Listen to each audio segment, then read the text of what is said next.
So, you're lost. You want to play Fire Emblem, but you just don't know what to do. And like a hungry little puppy lost in New York, you're just looking for someone to give you a little bit of guidance on what Fire Emblem game to play first.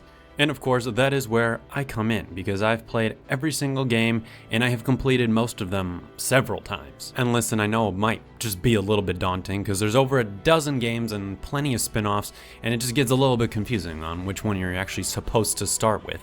And so many people have differing opinions, and this is just gonna be another one on that pile, but I'm going to try to make it as easy as possible for you. I'm also going to discuss every single Fire Emblem game, and I'm going to group them into like 3 categories. Games that you just definitely do not want to start off with, games that are pretty good and a little beginner friendly, but still might be better for a second or third playthrough for whatever reason. And then finally, the actual games that you might want to consider playing for your first playthrough. And you can just skip to those sections if you really want to know, and that should just be down below. But I wanted to go through every single one because maybe you have a couple games already, or maybe you have one and you're thinking maybe you want to start off with that one, but you've still been unsure if it's actually the best place to start off with. So I just want to cover where I stand and where I think you should actually begin with every single game that's in the series. So alright, come on little puppies, let's go on forth with discussing the games that I think you should just not play at all.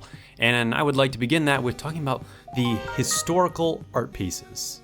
These games are Shadow Dragon and the Blade of Light, Fire Emblem Gaiden, and Mystery of the Emblem. The first 3 games in the series. These are the NES games and the SNES games. And these are something that you can definitely go back to when you've played some of the other games or checked them out, but really these games are just kind of old and they don't have any quality of life.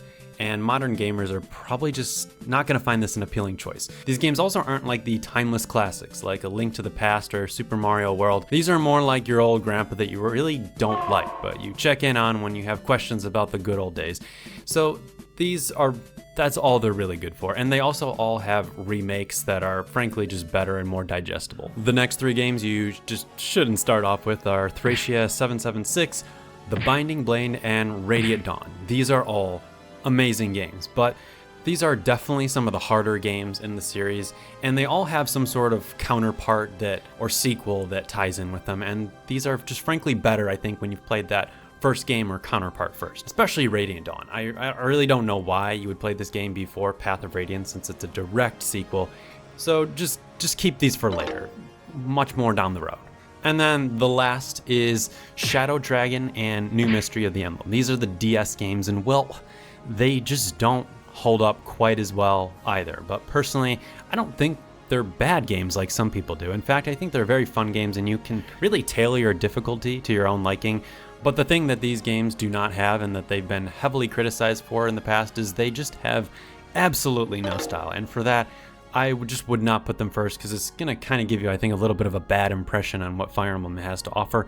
Also, I think these games are just a little bit better. They have this difficulty scaling that goes on to like hard 2, 3, 4, 5, and 6 or whatever. And I think these games are just better on the harder difficulties as well. So once you have a little bit more Fire Emblem experience, I think they're better to play on like hard 2 or hard 3 or something like that for your first playthrough, rather than just the normal mode. Also, the series almost died for a reason after these games came out, so there's that. Next, we got another grouping of games that I think have definitely been good starting places in the past, or are pretty good games and are a little bit more digestible, but for some reason I think they're probably better to play as like your second or maybe third game specifically, but I think are still good to play early on before some of those other ones I mentioned earlier.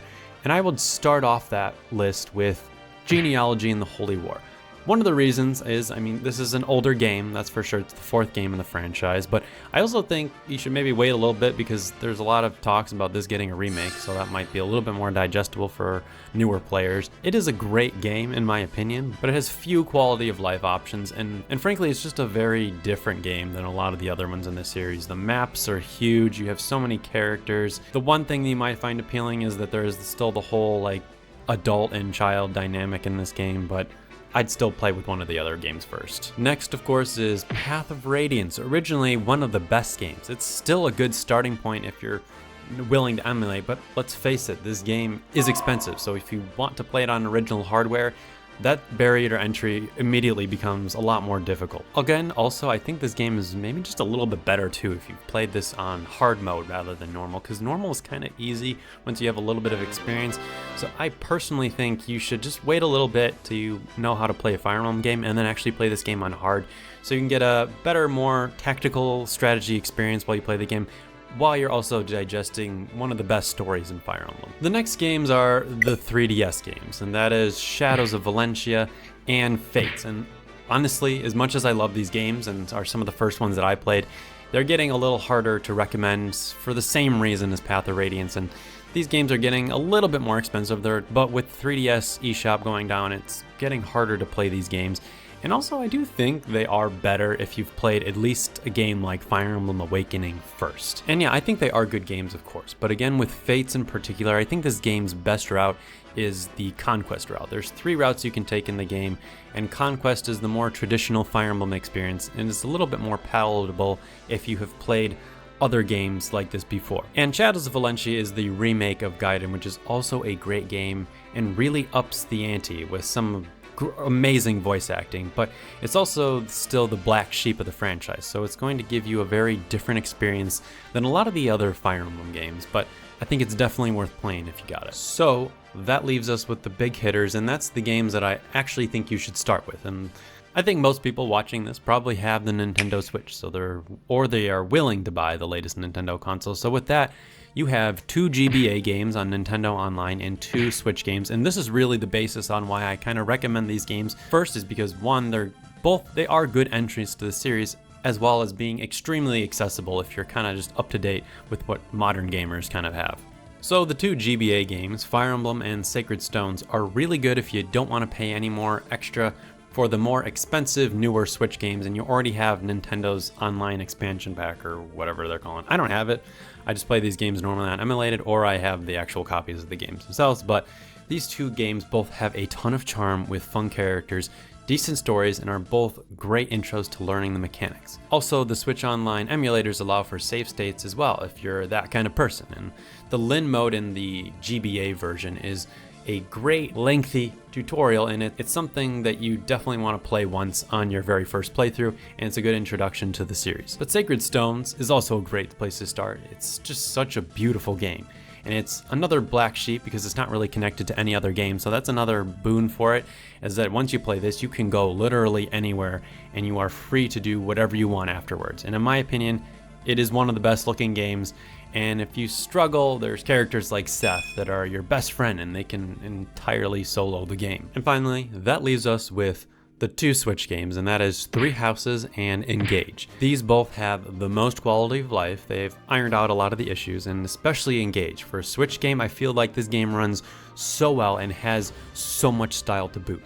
The art style took a little getting used to, but if you like it, the animations are so fluid and dope, and it quickly becomes a joy to watch. Engage also introduces you to all the other characters and lords from the other Fire Emblem games, so I don't know if it exactly works this way, but if you play it, this might help you kind of determine which game you want to play next, if you like one of the lords in particular. And there's really only one negative to Engage, and that is that the main story is bad. It's awful, honestly. So that leaves it in a little bit of a weird spot too. So if you really like story in games, this is probably not where you want to go. But it's a lot of fun still. But if you do like story in your games, then Fire Emblem Three Houses is an absolute monster of a game. And if you want one that will keep you busy for weeks or maybe even months, then you should definitely pick out this game if you haven't heard of it already. It has several different routes that you can play throughout this game, kind of like a Pokemon game in a way, but there's only one game that you actually have to buy. And there's just some great lore, and the story overall it's the whole package here. The gameplay is a lot of fun.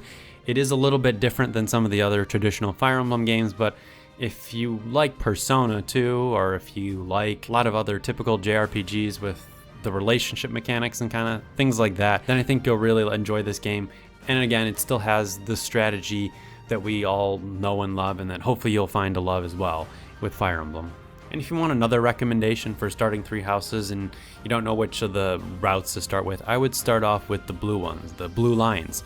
In my opinion, if you want a good, somewhat traditional story slash Fire Emblem experience, this is the one for you, but I think you'll naturally gravitate towards one when you actually start playing the game. And well, that's almost every single game. There's only one more on that list, and that is of course Fire Emblem Awakening, which it hurts me to say is probably not the best place to start, but if it happens to be just sitting on your shelf right now and it's ready to go, I definitely recommend this game probably over any other one, because I think this is the quintessential way to start playing Fire Emblem. It's not too hand-holdy like some other ones. It's got a pretty good story. It's the one that I introduced to, so that's why I'm so partial to it.